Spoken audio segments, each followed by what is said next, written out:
Buried within archives and tucked away in secure vaults lay messages that are awaiting their final destination. The eyes and ears of humanity as it stands on the brink of annihilation. From music to soothe the nerves, to a speech that brought a mighty empire to its knees, to letters written by the leader of a dead nation, there's something about messages that will only be revealed on Doomsday that strikes a chord in everyone. In today's documentary, we will have a look at some of these messages and the stories behind them. Number 5, CNN's Doomsday Tape. If you are viewing this, it means that the world is ending. This was the reason and the premise behind one of the most haunting pieces of media that was ever made. A piece of media that was never meant to be seen. That is, not until everything else was gone, and CNN's signal was the last vestige of American television. The tape in question is only 1 minute long. It depicts grainy footage of a U.S. military band playing the song Nearer My God to Thee, the same song that played as the Titanic sank in 1912. The tape was filmed on the front lawn of CNN's old headquarters in downtown Atlanta, Georgia. In 1980, as the cable news network, or CNN, prepared to go live for the first time, its founder, Ted Turner, made a strange and unsettling statement, quote, "We will be on and we will stay on. And when the end comes, we will be the final news channel still running in America." For many years, the tape had become something of an urban legend, with no one knowing if it did or did not exist. But in 2009, a bored CNN intern by the name of Michael Balaban put the rumors to rest when he found the tape. It's officially known as Ted Turner's Doomsday Tape, and it was ordered to be withheld from public viewing until the end of the world. 6 years after finding it, Michael Balaban leaked the tape. It can still be viewed on the internet, where it stands as a bizarre and surreal obituary to the world. But CNN was late to the Doomsday Tape party. Across the pond in London, England, the British Broadcasting Corporation, or BBC, had been secretly preparing for the end of the world in the form of a nuclear attack by the Soviet Union. In bunkers scattered across the British countryside, engineers constructed transmitters that could run on diesel powered generators. They then recorded a series of messages that no one would ever want to hear. The voice of a man named Peter Donaldson would say, according to the original scripts from the 1970s, quote, "This is the wartime broadcasting service. This country, our beloved England, has been attacked by nuclear weapons. Communications have been severely disrupted, and the number of casualties and the extent of the damage is not yet known. Stay calm and stay in your home. Remember, there is nothing to be gained by attempting to run away." The broadcasts were to come from a place known as Wood Norton, a nuclear hardened studio located in Worcestershire, England. Dozens of programs were created and planned to run for 100 days after the bombs fell. This even included programs which were intended to boost morale and lighten the overall mood, such as The Sound of Music. But this plan was scrapped for simple instructional updates which would air every 2 hours. The broadcast messages were extremely practical and utterly void of unnecessary emotions. They told their listeners to turn off their fuel, find every container that they could find and fill it with water, and to make food rations last for 14 days or longer. Other messages served as dire warnings, with one message saying, quote, "Do not, under any circumstances whatsoever, go outside. Stay in your home. Radioactive fallout can kill. You cannot see it or feel it, but it is there. Perhaps the most frightening aspect of both the CNN Doomsday tape and the BBC messages is not what you see and hear, but what you don't see and what you don't hear. They are both eerily calm. There's no sirens, no crying or screaming, and no panic. Just a script read calmly and clearly, as if these broadcasts were just simply another day in the newsroom. Number 4, the Jewel Voice. If you were in Japan on the night of August 14th, 1945, the most dangerous sound you would hear was not the deafening roars of American bombers that were flying overhead, but a whisper, high pitched and shaking with anxiety and barely audible. It was captured on a secret recording that had come from the Japanese Imperial Palace.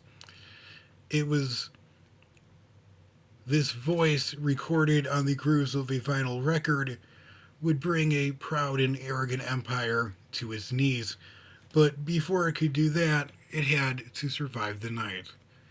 Deep within a soundproof bunker underneath the Japanese Imperial Palace, Japan's living god, Emperor Hirohito, stepped in front of a microphone.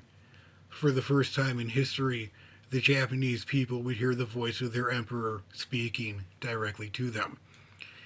Hirohito spoke softly in a high pitched voice as he read a document entitled The Imperial Rescript on the Termination of the War. It was essentially Imperial Japan's declaration of surrender to the United States, although the word surrender was never mentioned. NHK radio technicians recorded Hirohito's speech onto two records. One was the original and the other was a copy. One was hidden in a plain and simple wooden box, and the other was stuffed into a lunchbox, hidden away just in the nick of time.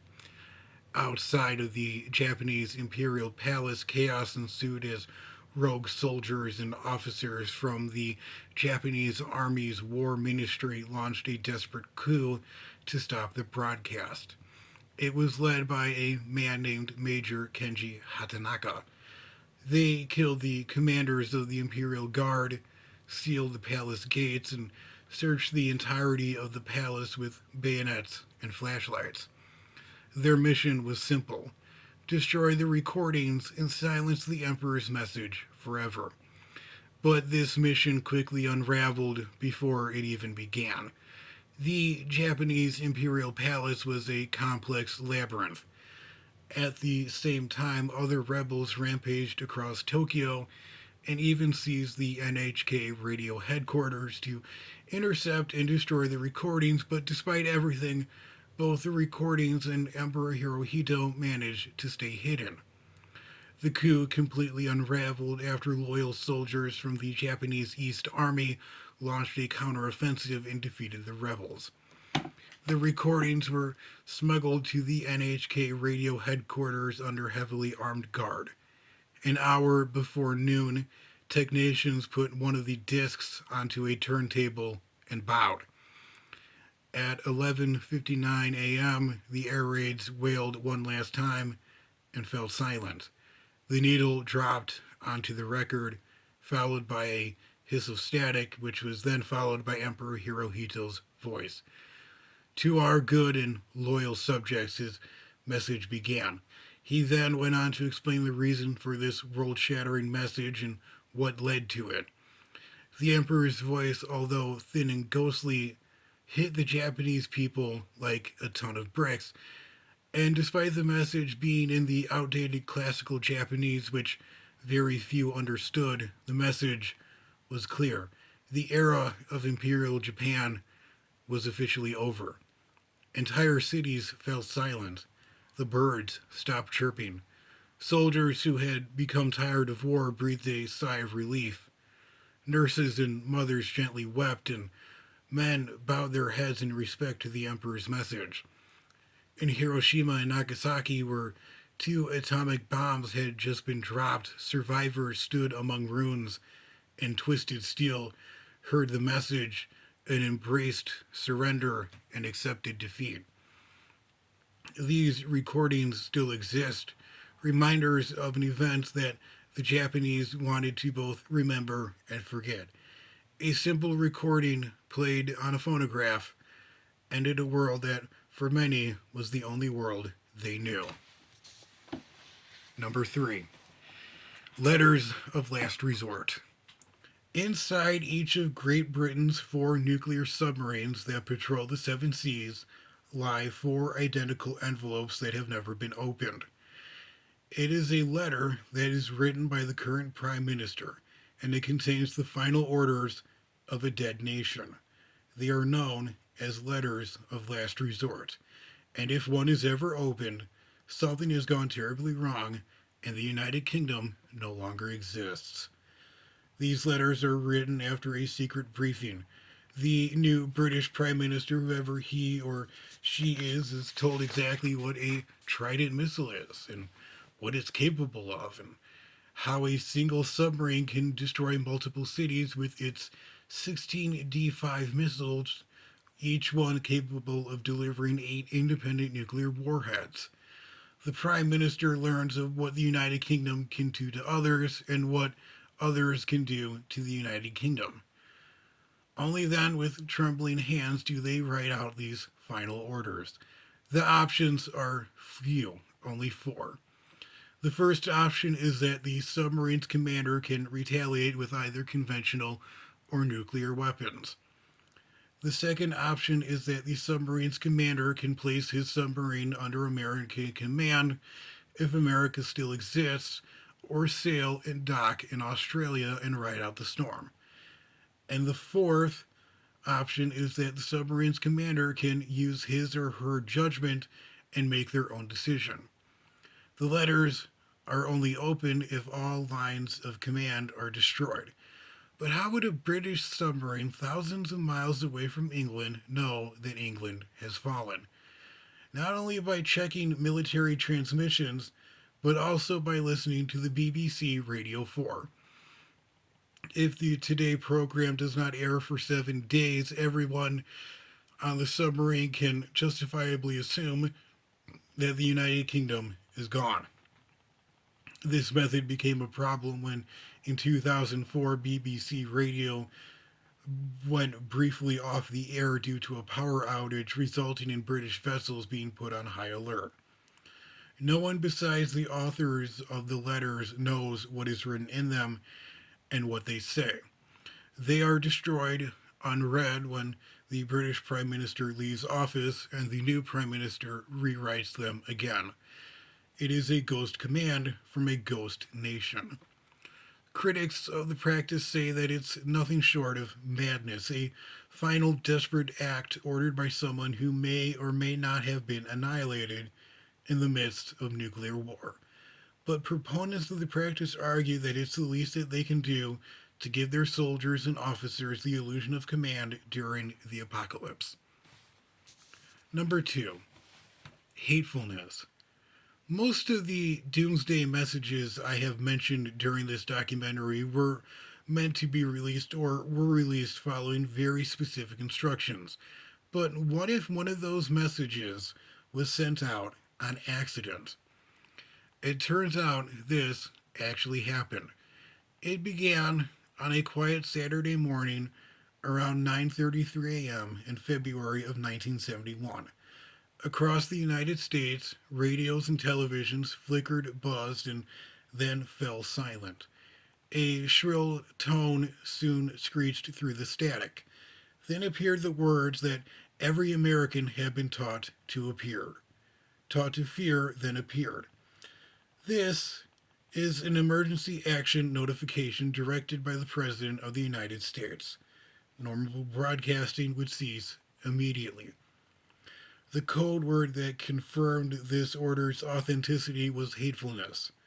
For 40 minutes, the nation stood on the edge of nuclear annihilation, even though there was not a single missile in the sky. So exactly what happened to cause this bizarre incident to occur? Inside of Cheyenne Mountain, Colorado, buried underneath 2,000 feet of granite, a civilian technician by the name of William Everhart sat at the council of the National Emergency Warning Center. His job was simple: to feed the weekly test tape into the emergency broadcast system. But instead of the test tape, he accidentally picked up the wrong one.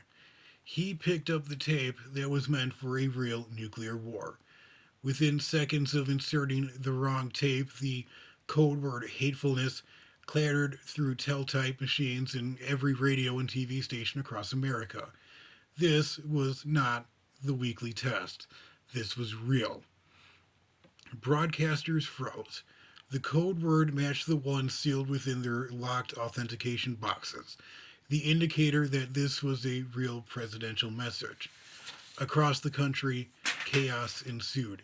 Some radio and TV stations went completely dark, while others kept playing music. At Cheyenne Mountain, panic spread amongst the staff. They scrambled to send the cancellation code 6 times and it did not work. The right code word could not be found. At 10:13 a.m., the machines clacked again. The correct code word, impish, canceled the message. The end of the world was finally over. Everhart was not fired for this simple mistake. The real tapes that would be used for nuclear war were removed from the area of the transmitter and put into bright red colored envelopes. But for 40 minutes in 1971, a single word, hatefulness, had plunged an entire nation into complete and utter existential terror, all because of a simple mistake. Number 1. Queen Elizabeth II's World War III speech. It was a speech which nobody was ever meant to hear for a day that was never meant to happen. Locked away in the United Kingdom's National Archives for over 3 decades, it begins with the surprisingly calm line, quote, "When I spoke to you less than 3 months ago, we were enjoying the warmth and fellowship of a family Christmas." This warmth is immediately replaced with a cold dread. This was the speech that Queen Elizabeth II was to give to a dying nation. Her final words, as it were, before the start of World War III. In March of 1983, as NATO and the Soviet Union circled each other in the most dangerous standoff since the Cuban Missile Crisis of 1963, British officials began preparing for the inconceivable. The simulation was codenamed Wintex Simix 83, and the goal of the simulation was to see just how well Britain would function once its capital city, London, was reduced to ash, its people irradiated, and its government and monarchy dispersed into the English countryside. The Queen's fictional broadcast was planned to air midday on March 4th, 1983, as part of a secret war game which simulated the outbreak of nuclear war in Europe. In Queen Elizabeth's own words, quote, "Our brave country must prepare itself to survive against great odds." The phrase echoing her father, King George IV's infamous speech from 1939 following the outbreak of World War II. But the enemy this time would not be fascism, but instead the deadly power of abused technology. In this imagined Britain, 33 million people were projected to die as a direct result or in the aftermath of this nuclear war, with 1 million of those deaths occurring in London alone. Hospitals and emergency services would be overwhelmed. Medicine and medical supplies would be looted. Alcohol sales would soar. Mobs would flee to the Welsh hills as civil order collapsed. Government ministers would be scattered like seeds across the countryside and were instructed to develop what were known as embryo governments, makeshift centers of command that would rule from the ruins, if London was to vanish in a flash.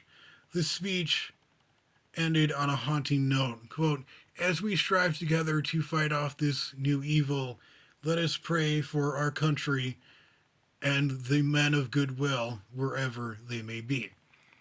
After giving the speech, Queen Elizabeth II would have been evacuated to Scotland as the world destroyed itself. Even though this was all a simulation, the most terrifying part was just how plausible and realistic the whole thing felt. Days after the simulation ended, American President Ronald Reagan referred to the Soviet Union as a quote empire of evil. By autumn of 1983, another NATO drill, Able Archer 83, the Soviets had almost launched a counter-strike, convinced the apocalypse had begun. The Queen's speech remained a ghostly relic of a world one misstep away from ending. A speech that, by the grace of God, never came.